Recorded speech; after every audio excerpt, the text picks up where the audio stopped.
ಮಂಡ್ಯ ಲೋಕಸಭಾ ಕ್ಷೇತ್ರ ಈ ಬಾರಿ ಬಿಜೆಪಿ ಹಾಗೆ ಜೆಡಿಎಸ್ ಮೈತ್ರಿ ಆದ ನಂತರದಲ್ಲಿ ಮಂಡ್ಯ ಲೋಕ ಅಖಾಡಕ್ಕೆ ಯಾರು ಅಭ್ಯರ್ಥಿ ಆಗ್ತಾರೆ ಈ ಮೈತ್ರಿ ಪಕ್ಷಗಳಿಂದ ಅನ್ನೋ ಕುತೂಹಲ ಸಹಜವಾಗಿ ಹೆಚ್ಚಾಗಿತ್ತು. ಹಾಲಿ ಸಂಸದೆ ಸುಮಲತಾ ಈಗ ಆಲ್ರೆಡಿ ದೆಹಲಿಯಲ್ಲಿ ಬಿಜೆಪಿ ವರಿಷ್ಠ ನಾಯಕರನ್ನ ಭೇಟಿಯಾಗಿ ನನಗೆ ಈ ಬಾರಿ ಟಿಕೆಟ್ ಕೊಡಿ, ಬಿಜೆಪಿಯ ಅಭ್ಯರ್ಥಿಯಾಗಿ ಕಣಕ್ಕಿಳಿಸಿ ಅನ್ನೋ ಪರೋಕ್ಷ ಬೇಡಿಕೆಯನ್ನ ಇಟ್ಟು ಬಂದಿದ್ದಾರೆ. ಇತ್ತ ಜೆಡಿಎಸ್ ಕೂಡ ಸೋತ ಕ್ಷೇತ್ರದಲ್ಲೇ ನಿಖಿಲ್ ಕುಮಾರಸ್ವಾಮಿ ಅವರನ್ನ ಮತ್ತೊಮ್ಮೆ ಗೆಲ್ಲಿಸ್ಕೊಂಡು ಬರಬೇಕು ಅನ್ನೋ ಪಣ ತೊಟ್ಟಿದೆ. ಹೀಗಾಗಿ ಸಂಸದೆ ಸುಮಲತಾ ಅವರಿಗ ಅಥವಾ ಸೋತ ನಿಖಿಲ್ ಕುಮಾರಸ್ವಾಮಿ ಅವರಿಗ ಟಿಕೆಟ್ ಈ ಬಾರಿ ಮೈತ್ರಿ ಪಕ್ಷಗಳಿಂದ ಅನ್ನೋ ಕುತೂಹಲ ಸಹಜವಾಗಿ ನಿರ್ಮಾಣವಾಗಿದೆ. ಯಾವ ರೀತಿ ನಡೀತಾ ಇದೆ ಜಿದ್ದಾಜಿದ್ದಿನ ಪೈಪೋಟಿ ನಿಖಿಲ್ ಕುಮಾರಸ್ವಾಮಿ ಹಾಗೆ ಸುಮಲತಾ ಅವರ ನಡುವೆ ಟಿಕೆಟ್ ವಿಚಾರಕ್ಕೆ ಸಂಬಂಧಪಟ್ಟಂತೆ ಆ ಕುರಿತಾದ ಒಂದು ವರದಿ ನಿಮ್ಮ ಮುಂದೆ.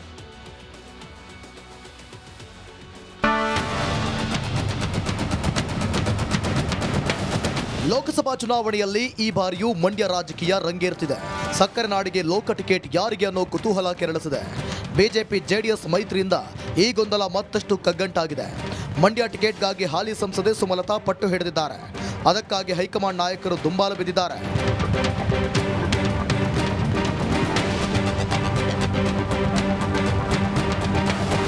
ಪ್ರಧಾನಿ ಮೋದಿ ಬಳಿಯೇ ಸುಮಲತಾ ಟಿಕೆಟ್ ಕೇಳಿದ ಮೇಲೆ ಜೆಡಿಎಸ್ ಅಲರ್ಟ್ ಆಗಿದೆ. ಅದರಲ್ಲೂ ಕಳೆದ ಬಾರಿ ಸುಮಲತಾ ವಿರುದ್ಧವೇ ಸೋಲು ಅನುಭವಿಸಿದ ನಿಖಿಲ್ ಅವರನ್ನೇ ಮತ್ತೆ ಅಖಾಡಕ್ಕಿಳಿಸುವ ಒತ್ತಾಯ ಕೇಳಿ ಬಂದಿದೆ. ಹೀಗಾಗಿ ಒಕ್ಕಲಿಗರ ಭದ್ರಕೋಟೆ ಜೆಡಿಎಸ್ಗ ಬಿಜೆಪಿಗ ಅನ್ನೋ ಪ್ರಶ್ನೆ ಉದ್ಭವಿಸಿದೆ.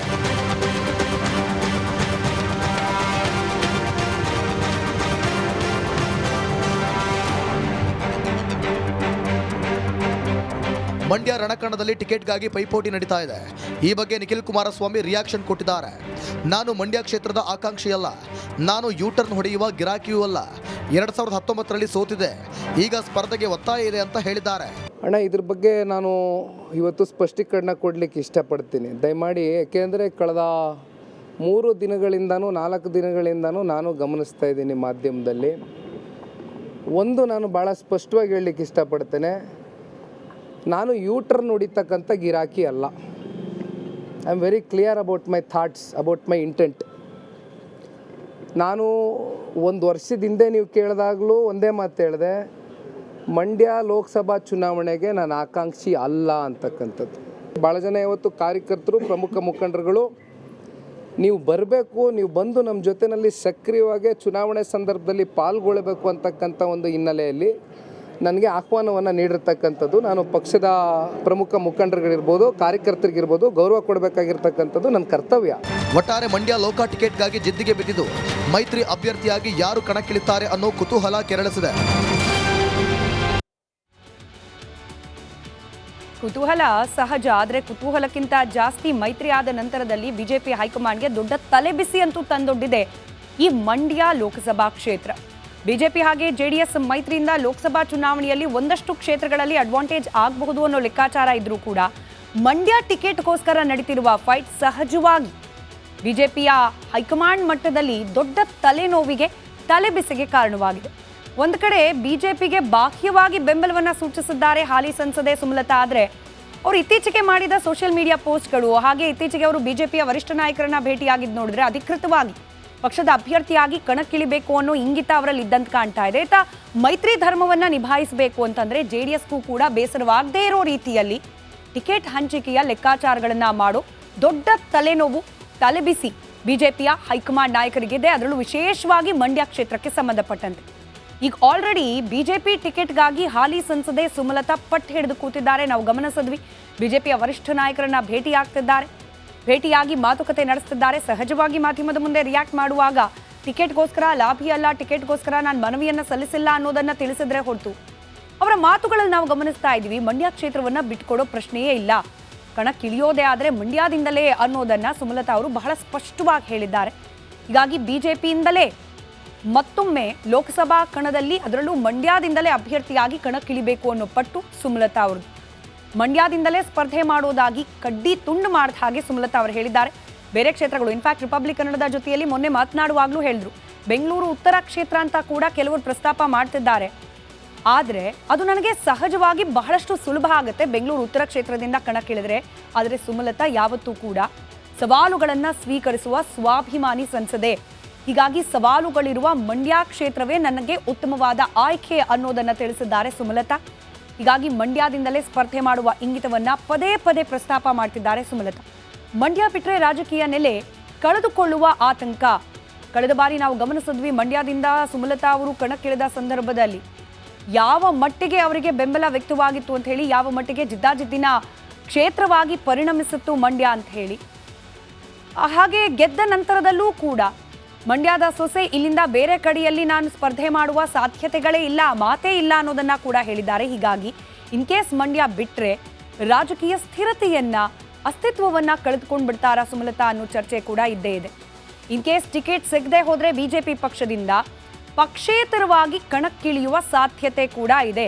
ಕಳೆದ ಬಾರಿ ಕೂಡ ನಾವು ಗಮನಿಸಿದ್ವಿ, ಕಾಂಗ್ರೆಸ್ನಿಂದ ಕೂಡ ಸುಮಲತಾ ಅವರು ಕಣಕ್ಕಿಳಿಯೋ ಸಾಧ್ಯತೆ ಇದೆ ಅನ್ನೋ ಲೆಕ್ಕಾಚಾರಗಳಿತ್ತು. ಆದರೆ ಯಾವುದೇ ಪಕ್ಷದ ಮುಲಾಜಿಗೆ ಬಗ್ದೆ ಸ್ವತಂತ್ರ ಅಭ್ಯರ್ಥಿಯಾಗಿ ಕಣಕ್ಕಿಳಿದು ಗೆದ್ದಿದ್ರು. ಅದಾದ ನಂತರದಲ್ಲಿ ಬಿಜೆಪಿಗೆ ಬೆಂಬಲವನ್ನ ಘೋಷಿಸಿದ್ರು.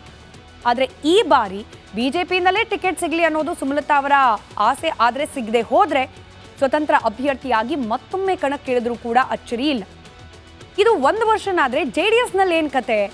ಇನ್ ಕೇಸ್ ಸುಮಲತಾ ಅವರಿಗೆ ಟಿಕೆಟ್ ಕೊಟ್ಬಿಟ್ರೆ ಜೆಡಿಎಸ್ ನಿಲುವಿನ ಚಿಂತೆ ಏನು?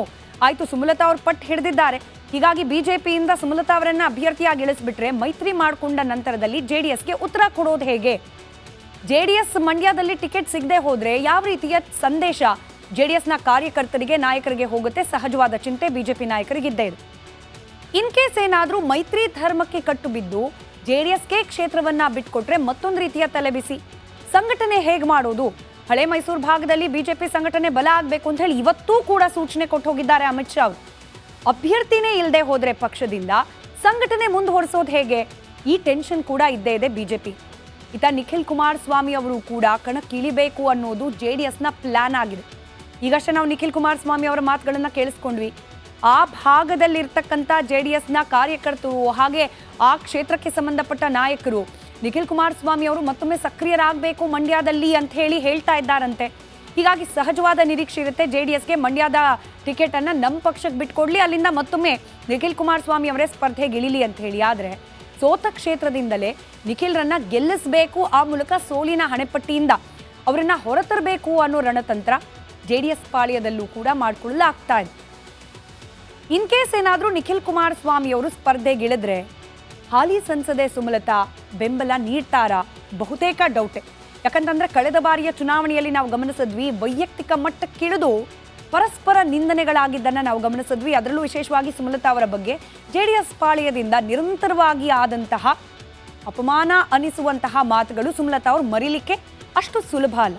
ಹೀಗಾಗಿ ಇನ್ ಕೇಸ್ ಏನಾದರೂ ನಿಖಿಲ್ ಕುಮಾರಸ್ವಾಮಿ ಅವರು ನಿಂತ್ರೆ ಆಯ್ತು, ಮೈತ್ರಿ ಆಗ್ಬಿಟ್ಟಿದೆ ಬಿಜೆಪಿ ಹಾಗೆ ಜೆಡಿಎಸ್ ನಡುವೆ, ನಾನು ಕೂಡ ಬಿಜೆಪಿಗೆ ಬೆಂಬಲ ಸೂಚಿಸಿದ್ದೇನೆ, ಹೀಗಾಗಿ ನಿಖಿಲ್ ಕುಮಾರಸ್ವಾಮಿ ಅವರ ಪರವಾಗಿ ನಾನು ಬ್ಯಾಟಿಂಗ್ ಮಾಡ್ತೀನಿ, ಅವರ ಪರವಾಗಿ ಮತ ಕೇಳ್ತೀನಿ ಅನ್ನೋದು ಸುಮಲತಾ ಅವರಿಗೆ ಕಷ್ಟ ಆಗೋದ್ರಲ್ಲಿ ಯಾವುದೇ ಅನುಮಾನ ಇಲ್ಲ. ಹೀಗಾಗಿ ಬೆಂಬಲ ನೀಡದೆ ಹಿಂದೆ ಸರಿಯೋದೇನೆ ಬಹುತೇಕ ಸಾಧ್ಯತೆಗಳು ದಟ್ಟವಾಗಿದೆ. ಈ ಬಗ್ಗೆ ಬಿಜೆಪಿ ಮುಖಂಡರ ಜೊತೆಯಲ್ಲಿ ಅಮಿತ್ ಶಾ ಸಭೆ ನಡೆಸಿ ಮಾತುಕತೆಯನ್ನ ಕೂಡ ನಡೆಸಿದ್ದಾರೆ. ಇಷ್ಟು ಕಾಂಪ್ಲಿಕೇಶನ್ ಇದೆ, ಗೊಂದಲ ಇದೆ. ಹೀಗಾಗಿ ಯಾವ ರೀತಿಯ ತೀರ್ಮಾನ ಕೈಗೊಳ್ಳಬೇಕು ಅನ್ನೋದು ಸದ್ಯಕ್ಕೆ ಬಿಜೆಪಿ ನಾಯಕರ ಮುಂದಿರುವ ಅತಿ ದೊಡ್ಡ ಸವಾಲು. ಇದನ್ನ ಮುಂದಿನ ದಿನಗಳಲ್ಲಿ ಯಾವ ರೀತಿಯಾಗಿ ಸರಿದೂಗಿಸ್ಕೊಂಡು ಹೋಗ್ತಾರೆ ಕಾದ್ ನೋಡೋಣ.